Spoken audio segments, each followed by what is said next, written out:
Welcome to Zwida Media. If you're new to this channel, please subscribe. Don't forget to like, comment, and share. Here's a new video for today. Enjoy.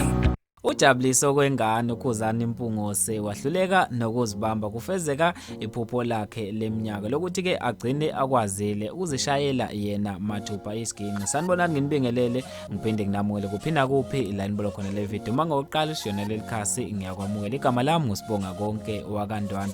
Uhluleke nokuzibamba uKHUZANI MPUNGOSE watshengisa ke injabulo yakhe lapha enkundleni zokuxhumana. La vela aya khona ku Instagram wase ke eveza ivideo la ebeshaya khona isiginci ezishayela mathupha wasebhale caption ethi ke ngangazi ukuthi nami ngiyoke ngisixebule kanje awulalele nje uzwe kahle ukuthi ke ngisithinta kanjani ngiyasibetha lesi siginci amathe abuyela kwasifuba mina ke ngindoda yobufakazi awuzwe nje awubheke hena ke esho ke kule video la ebeshaya khona isiginci sokhumbula ukuthi ke uKHUZANI MPUNGOSE eminyakeni edlule kuye kwaba nomsindo kwabanye ke abaculi bamaskandi bengafuna ukuthi ke bemvuma ukuthi ngampela uyashaya futhi ke uyinkosi kaMaskandi njengoba kethi akekho umuntu ongaba inkosi kaMaskandi engazenzeli yonke into emculweni kanti ke bathi futhi awusiye umculi kahle ima ungakwazi ukuzishayela isiginci. Washo uKHUZANI wathi ke ngelinye ilanga naye uyohamba aze afike kuleli zinga wayinika isikhathi ke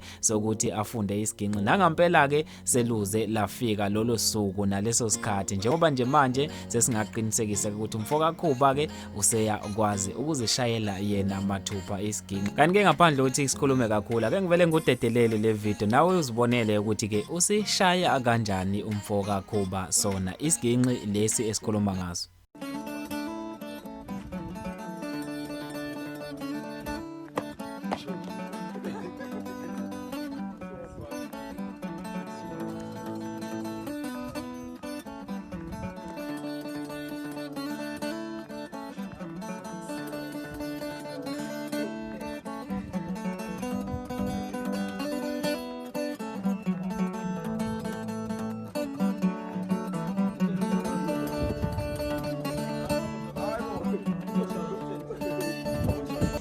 Kanti ke le ndaba ayiphelelanga lapho uKHUZANI akagcinanga nje ngokuyishayela isiginci ejabulele eyedwa kubuye kwafika nabanye ozakwabo uShwi noMtekhala uJaiva Leminyaka kanye noBongani Manyathi bezomkhalisa ke emva ukuthi ke adlulelwa ugogo wakhe emhlabeni base bephinda ke bethinta ke imicu embala uShwi noMtekhala embonisa lapha nalapha njengenkakha ke esimkantsho bomvu kule ndima yezomculo kaMaskandi. Kanti ke vumbona nje uKHUZANI ukuthi ke ukujabulele kakhulu lokho ukuthi ke mentorishe noma ke eshaya isiginci efundiswa noma eboniswa umuntu osemdala kulomkhakha. Aphandle ukuthi ngikhulume kakhulu ake ngivele ngidedele le video nawe uzibonele ukuthi ke ujabule kanjani uKHUZANI lapho ebevakashele khona uShwi noMtekhala.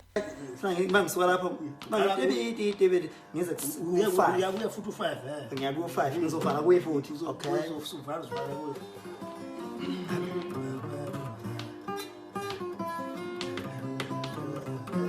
Oh nice.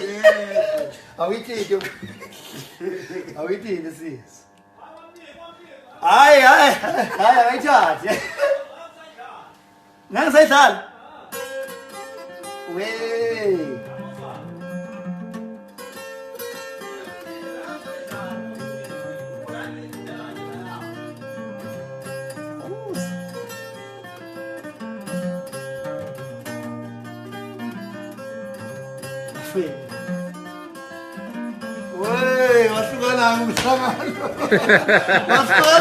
Bafowethu mina sengiyaphela khona la sivele siqedeke lento kwi comment section tathele ka YouTube esiphuma kanje wena ke hamba uye comment section bese ushiya uvo lakho ukuthi ke ngabe uthini ke ngokuthi ke uKHUZANI usegcine waze wafunda ngokuthi ke naye akwazi ukushayela isiginci bokhoma. Kanti ke bafowethu mina sengiyaphela khona la ngicela ukuthi ke uphinde ungibambe evideni elandelayo ngentathele ka YouTube sengiphuma kanje ngithi ke shelele.